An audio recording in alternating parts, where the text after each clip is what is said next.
अस्सलामुअलैकुम वरहमतुल्लाहि वबरकातुहू। आऊज़ु बिल्लाहि मिनश्शैतानिर्रजीम। बिस्मिल्लाहिर्रहमानिर्रहीम। रब्बि शरली सदरी व यस्सिरली अमरी वहलुल उक़्दतम मिन लिसानी यफ़क़हू क़ौली। रब्बि ज़िदनी इल्मा व अमला। रब्बि यस्सिर वला तुअस्सिर व तम्मम बिल खैर। या मुक़ल्लिबल क़ुलूबि सब्बित क़ल्बी अला दीनिक। आज मैं आपको अल्लाह ताला के सिफ़ाती नाम अल-शकूरों की फजीलत और उसके बेनिफिट्स के बारे में बताऊंगी। अश-शकूरों के मायने हैं कदरदान, वो ज़ात जो कदर करने वाली है। शकूर के मायने बहुत ज़्यादा अता करने वाली, यानी कम पर ज़्यादा अता करने वाली। कुरान करीम में ये नाम मुख्तलिफ जगह पर 4 मरतबा आया है। इसके आदाद 526 हैं। इसका मुफर्रिद अदद 4 है। शकूर के लग़वी मायने ज़्यादती और ज़हूर के हैं। कोई चीज़ ज़हूर पज़ीर हो रही हो उसे शकूर कहा जाता है। इसके इस्तिलाही मायने हैं, शकूर उस ज़ात को कहते हैं जो कम पर ज़्यादा अता करता है। एक बंदे ने अमल किया, अमल कम किया, अल्लाह ताला ने इनाम ज़्यादा अता फरमा दिया, तो कम पर ज़्यादा अता करता है। मामूली से मामूली अमल भी हो उसकी कदर करता है, उसे कबूल करता है। बंदा जो करता है अल्लाह इसका बदला बहुत ज़्यादा अता करता है, महदूद पर लामहदूद इनाम देता है। इंसान की इबादत दुनिया के अंदर महदूद हैं। ज़ाहिर है इंसान की 70 या 80 साल की ज़िंदगी है और उस इतनी सी ज़िंदगी में वो कितना अमल करेगा, इतनी ही इबादत करता है। लेकिन अल्लाह जो अता करता है वो हमेशा हमेशा की जन्नत लामहदूद अता करता है। तो गोया ये है शकूर, यानी शकूर वो ज़ात है जो कदरदान है।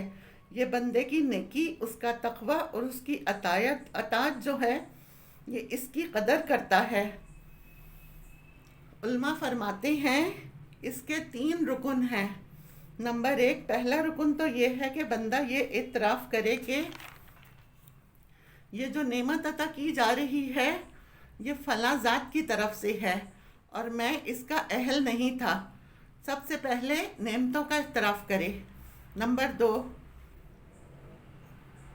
इस नेमत के देने वाले से मोहब्बत करे। जब इंसान को ये पता चलता है कि ये मेरा मोहसिन है तो फितरी तौर पर इंसान को इससे मोहब्बत और खिंचाव, उनसियत पैदा हो जाती है, तो मोहब्बत करे।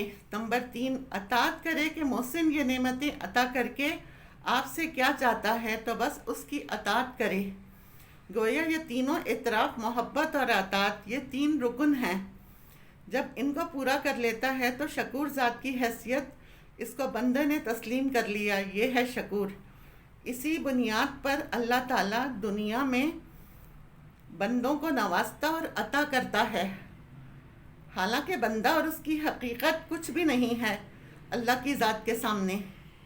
इसकी मामूली इबादत पर अल्लाह उसकी बख्शिश के फ़ैसले कर देता है और पहले से कई दरवाज़े खोलता चला जाता है। ये है शकूर। अब इसके बेनिफिट्स हैं। आँख की बिनाई के लिए इसमें बड़ी तासीर है। अगर कोई चाहता है कि उसकी आँखों की बिनाई तेज़ हो जाए तो उसका तरीक़ा ये है, 41 टाइम 41 टाइम्स या शकूरों का विर्द करना है। पानी पर दम कर लें इसका विर्द करके, या शकूरों 41 टाइम्स।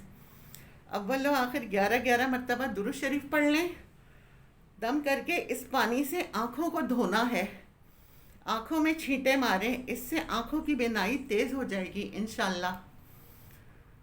सांस जो है हमारी, ये जो ब्रीथ जिनका चलता है सांस, यानी सांस उखड़ता है, उसके लिए इसमें ज़बरदस्त तासीर है। इसका तरीक़ा ये है कि एक कागज़ पर अश-शकूरो लिखें। लिखने के बाद वो लिखा हुआ कागज़ अपने सीने पर मलें। इतनी देर तक मलें कि उसकी लिखाई ब्लर हो जाए और 41 मरतबा पानी पर दम करके पिएं। ये बहुत असर रखता है ये अमल। और इसके अलावा ये भी है कि जिसमें अगर बहुत थकावट है, आपके जिस्म में दर्द हो रहा है, उसके लिए भी एक कागज़ पर इसको लिखें और पूरे जिस्म पर भर लें اور 41 مرتبہ پڑھ کر پانی پر پی لیں، اور یہ اس ٹائم تک پڑھیں جب تک وہ لکھائی بلر نہ ہو جائے۔ آپ دیکھیے گا آپ تھوڑی دیر میں ایکٹیو ہو جائیں گے۔ اگر آپ کے جسم میں کوئی کھچاؤ پیدا ہو رہا ہے یا کوئی عضو اس کا سن ہو گیا ہے تو اس کے لیے بھی اس کو اسی طرح لکھ کر آپ ملیں، انشاءاللہ تعالیٰ آپ دیکھیے گا ٹھیک ہو جائے گا۔ اگر انسان معاشی تنگی کا شکار ہے یا کوئی رنج و غم پہنچا ہوا ہے، پریشانیوں میں مبتلا ہے، اس سے نکل نہیں پا رہا، اس کا طریقہ یہ ہے کہ اس کے عادات جو ہیں 526 بار اس کو پڑھیں، اول اور آخر 11 مرتبہ درود شریف پڑھ لیں، پھر اللہ سے رزق حلال مانگیں اور جو حاجات ہیں وہ مانگیں، 41 دن تک پڑھ کر دعا مانگیں، اللہ تعالیٰ خلاصی کا راستہ انشاءاللہ تعالیٰ نکال دیں گے۔ بہت مجرب ہے یہ۔ اللہ پاک ہمیں اور ہماری اور آپ کی تمام پریشانیاں دور کرے، ہمیں اور آپ کو ثابت قدم رکھا اور عمل کرنے والا بنائے، آمین۔ وآخر دعوانا ان الحمد للہ رب العالمین۔